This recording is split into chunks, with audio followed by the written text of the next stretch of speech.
What's that sound? It's For Amusement Only, the EM and Bingo Pinball Podcast. Welcome back to For Amusement Only. This is Nick Baldridge. It's been quite a while, it feels, since I talked with you last.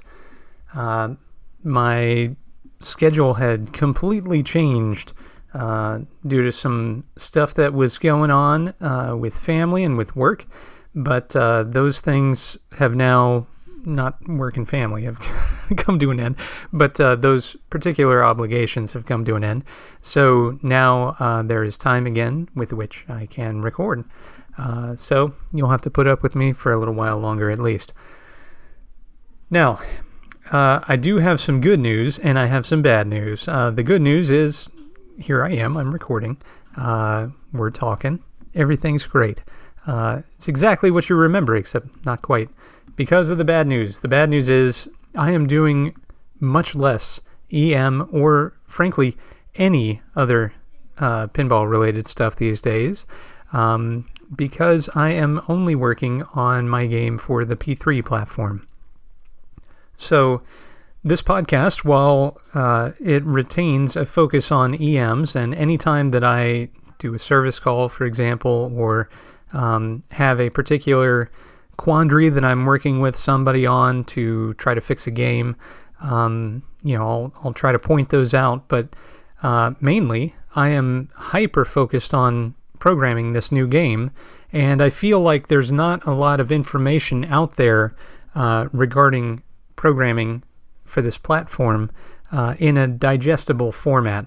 So in a similar way to how I handled the multi-bingo or multi-races, and of course updates for those will still be forthcoming on the show if there's any, or my work on RoboFrenzy, which is still in process. Art is being worked on in between other projects that both Ryan and myself have going on. But I thought we could get started today just so I can give you a little overview of what the P3 is and what it is that I'm working on. So I've talked a little about both of these things in the past. In fact, I had the creator of the P3, Jerry Stellenberg, on the show to discuss multimorphic in general, whose boards I use in the multi-bingo and multi-races, as well as the P3 itself, the entire physical pinball platform. So the P3, the general concept is that it's a pinball machine with several evolutions to make it more serviceable while presenting something interesting to consumers, the people putting money into the game.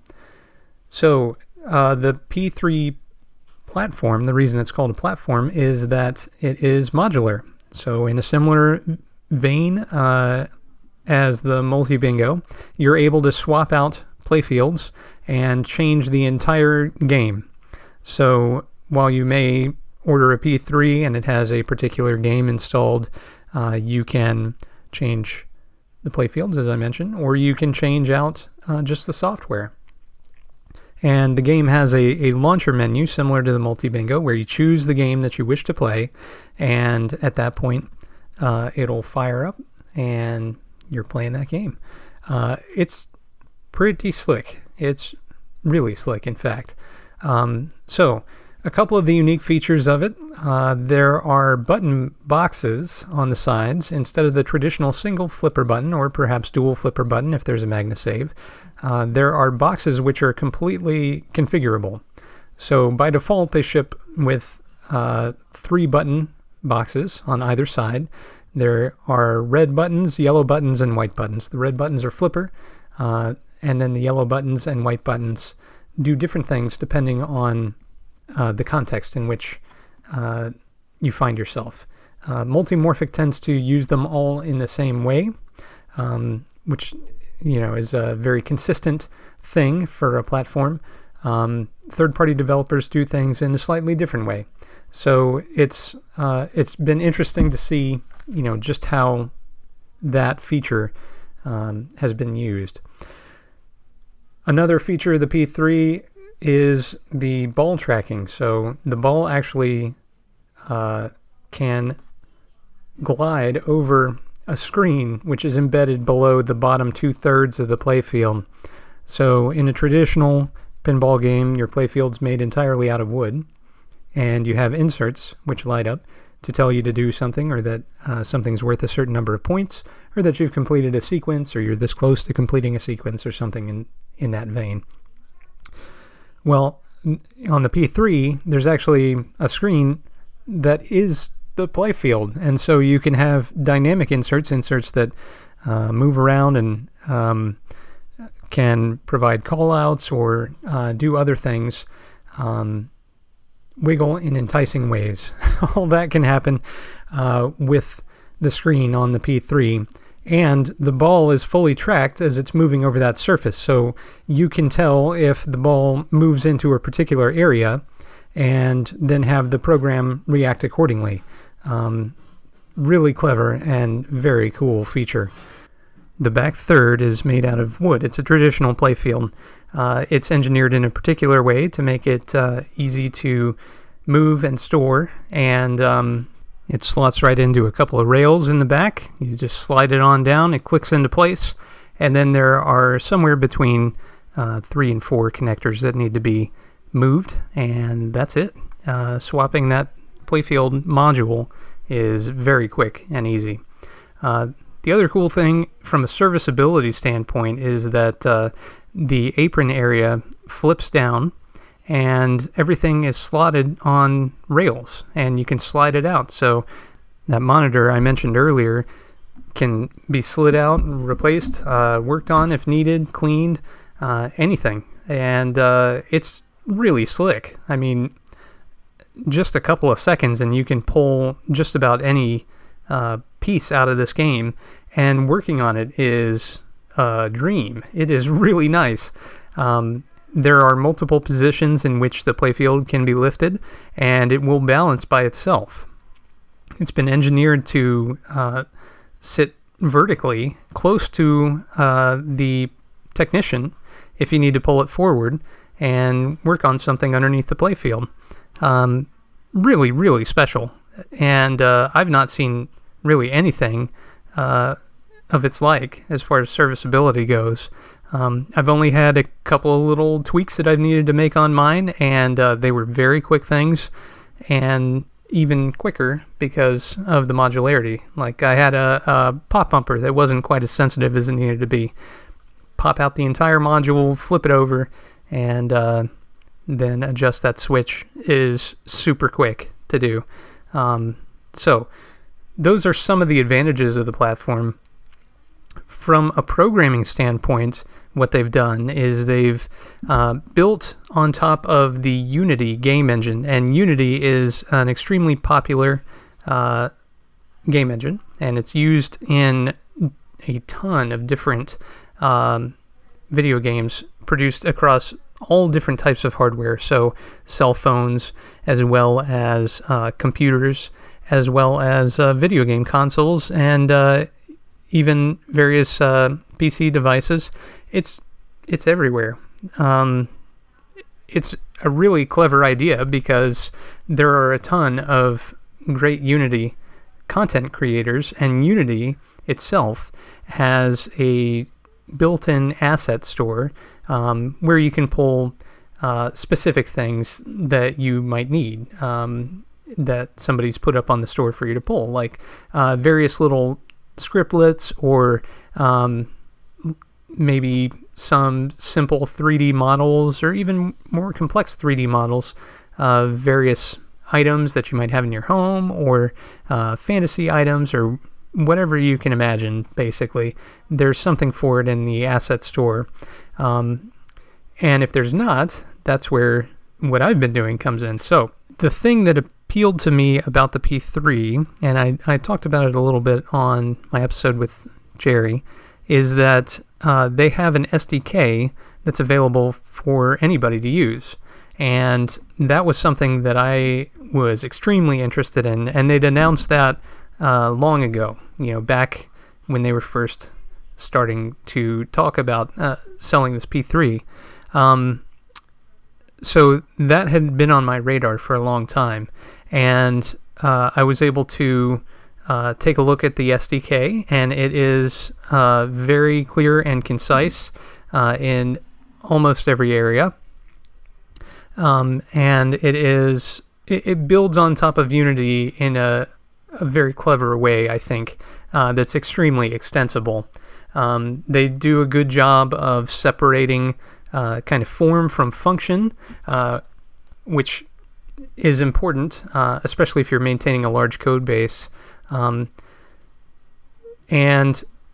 the SDK enforces that in some ways, which I think is wise. So the programming language used is C#, and for the other open source frameworks for pinball creation, they're generally Python. And I actually happen to prefer Python in a lot of ways, but working with this was like, getting back on a bike. It's something that you almost instinctively remember how to do. It flows pretty seamlessly from the various open source frameworks like PyProc Game or Skeleton Game. So if you've done any custom development, or if you're interested in any custom development at all, I would highly suggest contacting Multimorphic and getting a development kit and taking a look at it. And once you have taken a look, I believe that you'll see the same things that I saw. The ability to bring your creations to life in a very easy and quick way. So I've taken that great framework, and here's what I've done with it to destroy. No. I decided that I wanted to make a game that was going to be complex. And I really enjoy complexity in games, rather games that make you think. So even on the video game side, while I do enjoy a good space shooter every now and again, a Gradius or something of that nature, I also enjoy thinking games, adventure games specifically. So when I was a kid, there was a game called Quest for Glory that came out on the PC. And Quest for Glory is a mixture of an adventure game, point and click, and a role-playing game. So the role-playing elements are that you pick a character class at the beginning of the game. It's either fighter, thief, or magic user. And those character classes have their own associated sets of skills. And those skills are improved with use. Beyond that, the game, as I mentioned, is point and click. So you're trying to gather items and then use them in order to affect the world around you. I found this concept endlessly fascinating because most of the puzzles within the game, instead of a simple use this item here type concept that most point-and-click adventures have, allowed you to have 3 or more solutions to any given puzzle. Just really fascinating from a design standpoint. I was always impressed. There were 5 games in the initial series, and I was always impressed with how generally bug-free they were. The 4th one had quite a few bugs, and actually I had the most crashes with the 3rd one, but even still, they were masterpieces in my mind. Just all the interactions that were needed and how much programming went into them, as well as the adventure itself being very entertaining. So I decided for my first project for the P3, I wanted to recreate the first Quest for Glory game. The reason being, it would give me a really detailed look at how to make a game. This is much more complex than hit the flippers and see a number show up on the screen. I am actually handling interactions in a very similar way to the point-and-click PC game. There, in fact, is the ability to walk, look, touch, or take, talk, and then use on every screen, and there are almost 70 screens within the game. So for each of those, I need a companion mode, perhaps 2, perhaps more, just depending on what is happening in the scene. And then there's the programming for the scene itself, including animations and so on and so forth. So just a tremendous amount of work has gone into it so far. Now, what I want to talk about on the show is really specifics about the programming. So this may or may not be of interest to you. If you have any interest whatsoever in creating a custom pinball machine or in creating a game for the P3, then I think this will speak to you. If, however, you're here for the types of games that I have been speaking about the entire time that I've done the show, then you may also find something of interest here, because this informs the other work that I do on EMs, believe it or not. The whole thing is that everything is related. You can't have something modern without it building off of something from the past.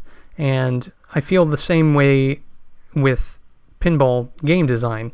There needs to be some element that makes it fun. And I'm trying to shoot for that while also learning the ropes of this new framework. And so far it's going well. I've got each of the screens set up in the game, and what I'm doing is putting in the specific programming for those various modes that I mentioned, as well as any programming that is specific to any given scene. So there might be a scene that you walk into and a pre-scripted action happens. Well, none of that scripting just happens. I have to write it, and then I have to make sure it's never repeated. Couple that with the fact that there's an active day-night cycle that cycles through 4 different positions during different times of day, and a goodly amount of ball interaction with various targets. So it's a real sharpshooter's game, the way that I have it configured right now. And then there will be special pinball modes. So with the P3, there's a suite of mechanisms called walls and scoops. And they basically divide that monitor area from the wooden playfield area. And you can pop them up individually, and there's a little back area that you can pop up, and it's a scoop. Or you can pop up an area in front, and it's a wall. Or you can pop up them both, and then drop the wall, and it becomes a scoop that's hidden by what's essentially a drop target. So it's a pretty versatile suite of mechs, and because they go all the way across the width of the playfield, what you can do is actually divide the playfield and keep the ball on the screen area interacting with the smaller area, which allows for more dynamic gameplay and more frantic and harried gameplay as well. So I'm having fun thinking up scenarios that will utilize the entire length and width of the playfield, and thus far I've got a few pretty fun ideas, but the whole point is that you'll be able to progress through this entire adventure.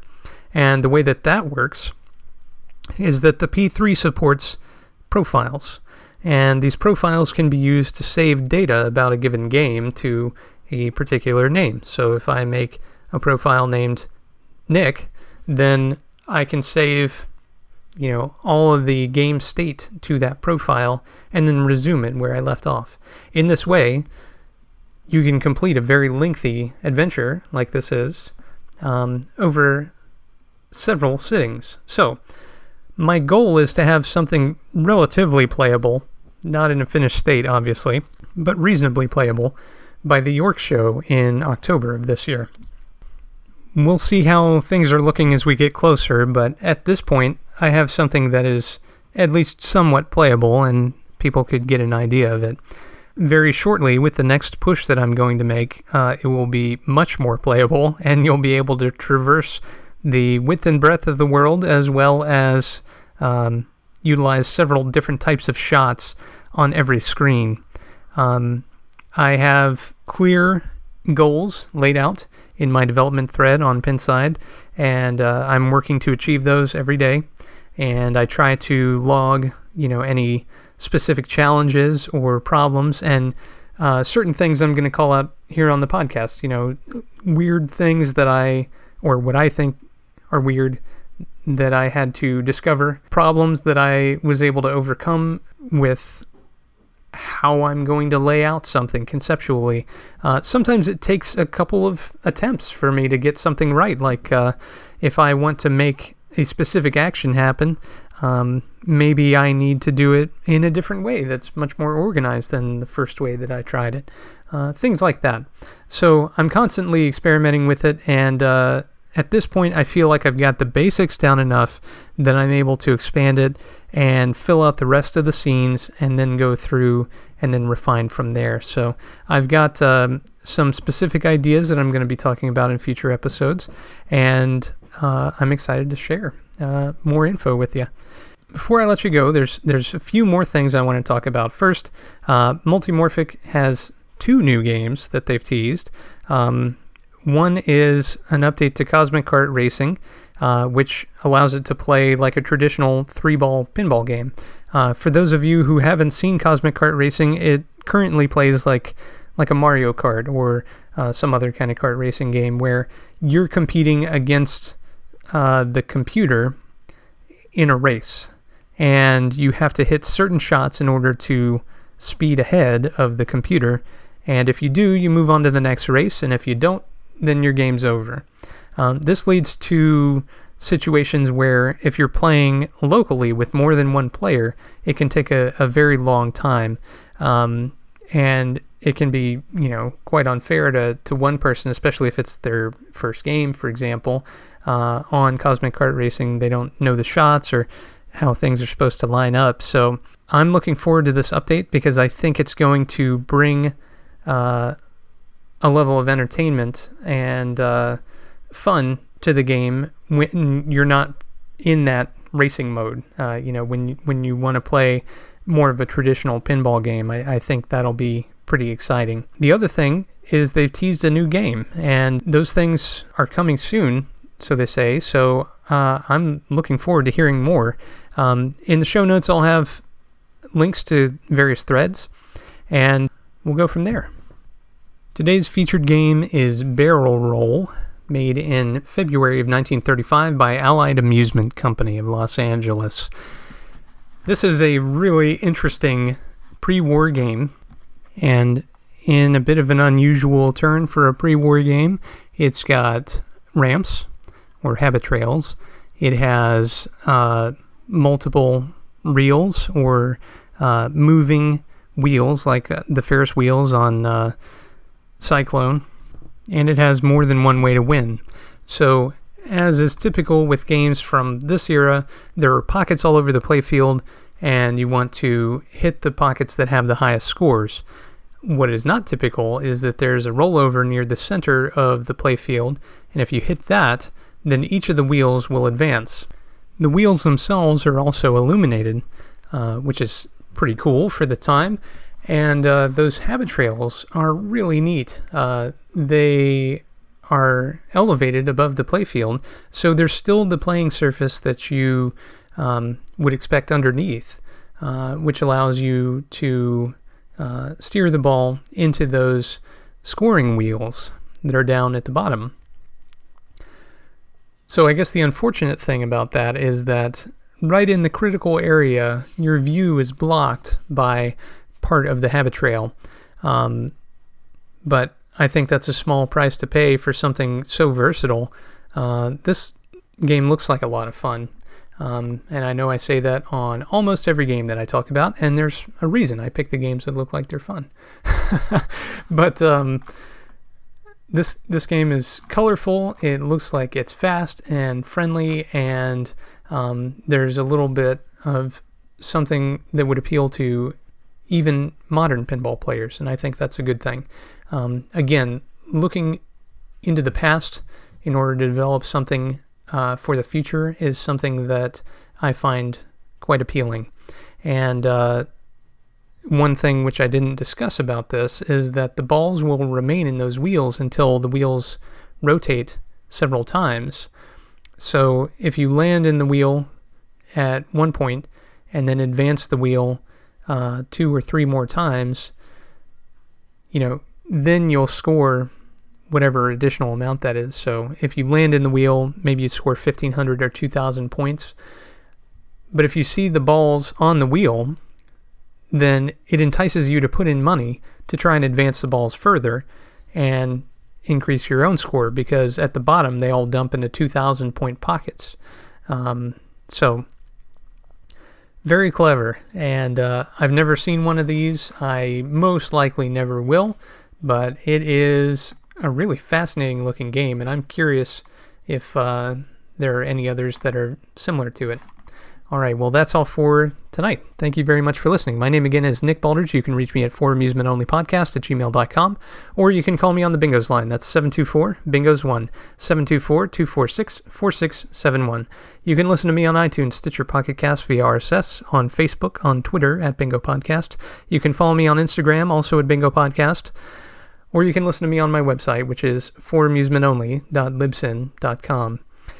Thank you very much for listening, and if you like video games, you may enjoy my other podcast, which is Gaming on 10, which I do with Don from formerly of the Pinball Podcast. Thanks again, and I'll talk to you next time.